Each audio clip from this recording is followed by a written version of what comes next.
किसी की हंसी उड़ाना उसे शत्रु बनाना है। एक समय की बात है, धर्मराज युधिष्ठिर का राजसूय यज्ञ समाप्त हो गया था। वे भूमंडल के चक्रवर्ती सम्राट स्वीकार कर लिए गए थे। यज्ञ में पधारे नरेश तथा अन्य अतिथि अभ्यागत विदा हो चुके थे। केवल दुर्योधन आदि बंधु वर्ग के लोग तथा श्री कृष्णचंद्र इंद्रप्रस्थ में रह गए थे।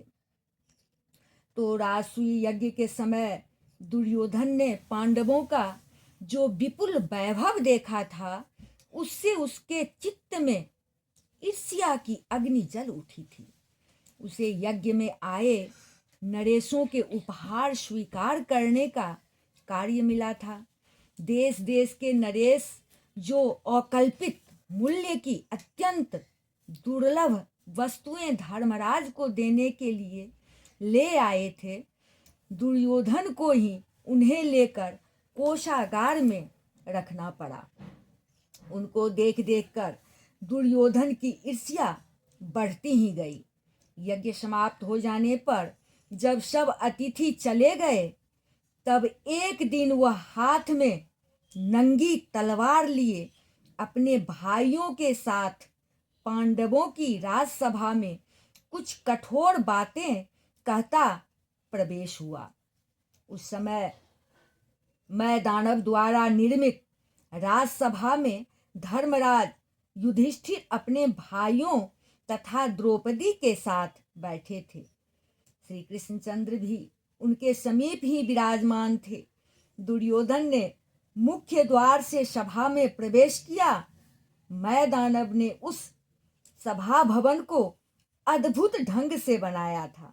उसमें अनेक स्थानों पर लोगों को भ्रम हो जाता था। सूखे स्थल जलपूर्ण सरोवर से जान पड़ते थे और जलपूर्ण सरोवर सूखे स्थल से लगते थे। दुर्योधन को भी उस दिन यह भ्रम हो गया। वैसे ही वह अनेक बार उस सभा में आ चुका था, किंतु आवेश में होने के कारण वह स्थलों को पहचान नहीं सका। सूखे स्थल को जल से भरा समझकर उसने अपने वस्त्र उठा लिए। जब पता लगा कि वह स्थल सूखा है, तब उसे संकोच हुआ। लोग उसकी ओर देख रहे हैं, यह देखकर उसका क्रोध और बढ़ गया।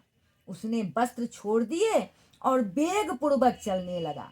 आगे ही जलपूर्ण सरोवर था, उसे भी उसने सूखा स्थल समझ लिया और स्थल के समान ही वहां भी आगे बढ़ा। फल यह हुआ कि वह जल में गिर पड़ा। उसके वस्त्र भीग गए। दुर्योधन को गिरते देखकर भीमसेन उच्च स्वर से हंस पड़े। द्रौपदी ने हंसते हुए यह व्यंग किया, अंधे का पुत्र अंधा ही होगा। द्रौपदी ने भी हंसते हुए व्यंग किया। क्या व्यंग किया? तो अंधे का पुत्र अंधा ही तो होगा। युधिष्ठिर ने सबको रोका, किंतु बात कही जा चुकी थी और उसे दुर्योधन ने सुन लिया था। वह क्रोध से उन्मत्त हो उठा। जल से निकलकर भाइयों के साथ शीघ्र गति से वह राजसभा से बाहर चला गया और बिना किसी से मिले रथ में बैठकर हस्तिनापुर पहुंच गया। इस घटना से दुर्योधन के मन में पांडवों के प्रति इतनी घोर शत्रुता जग गई कि उसने अपने मित्रों से पांडवों को पराजित करने का उपाय पूछना प्रारंभ किया। शकुनी की सलाह से जुए में छलपूर्वक पांडवों को जीतने का निश्चय हो गया।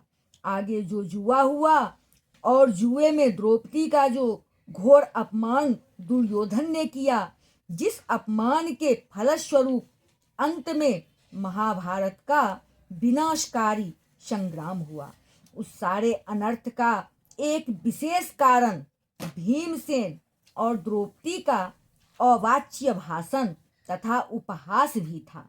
अतः शुभ इच्छा करने वाले अर्थात शुभेच्छु को किसी का भी उपहास नहीं करना चाहिए।